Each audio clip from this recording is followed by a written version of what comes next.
नमस्कार मित्रांनो, मी अजित पलव पुन्हा एकदा आजच्या व्हिडिओमध्ये आपल्या सगळ्यांचं स्वागत.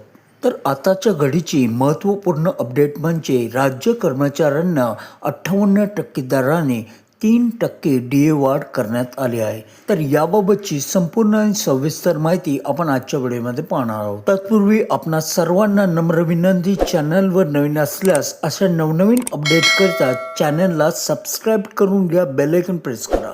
तर येथे पाहू शकता स्टेट एम्प्लॉई महागाई भत्ता वाढ अपडेट. राज्य शासन सेवेतील अधिकारी, कर्मचारी त्याचबरोबर पेन्शनधारकांना केंद्र सरकारच्या धर्तीवर माही जुलै 2025 पासून 3% महागाई भत्ता वाढ संदर्भात आताची मोठी महत्त्वपूर्ण अपडेट समोर येत आहे. तर पहा, केंद्र सरकारने दिनांक 1 जुलै 2025 पासून केंद्रीय कर्मचारी तसेच पेन्शनधारकांना 3% महागाई भत्ता वाढ लागू केल्याने एकूण महागाई भत्ता हा 55% 58% इतका झाला आहे. याच धर्तीवर महाराष्ट्र राज्यातील अखिल भारतीय सेवेतील अधिकाऱ्यांना 58% दराने DA वाढ लागू करण्यात आलेला आहे. पुढे पहा, त्या संदर्भात राज्य सरकारकडून अधिकृत नियम निर्गमित करण्यात आलेला आहे. परंतु राज्य शासन सेवेतील इतर सर्व पात्र सरकारी,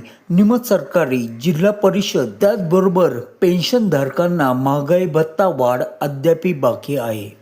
प्राप्त माहितीनुसार महाराष्ट्र राज्य शासन सेवेतील सरकारी, निमसरकारी, जिल्हा परिषद याचबरोबर पेन्शनधारक यांना माही जानेवारी पेड इन फेब्रुवारी वेतन पेन्शन देयकासोबत DA वाढ केली जाणार आहे. आता या संदर्भात अधिकृत शासन निर्णय म्हणजे GR या महिन्याच्या अखेर निर्गमित करण्यात येणार असल्याची शक्यता सूत्रांकडून समोर येत आहे. यामुळे राज्य कर्मचाऱ्यांना या महिन्याच्या वेतन पेन्शन सोबत मोठा आर्थिक लाभ मिळेल.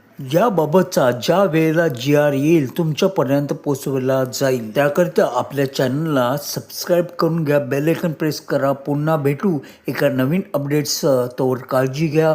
जय हिंद, जय महाराष्ट्र.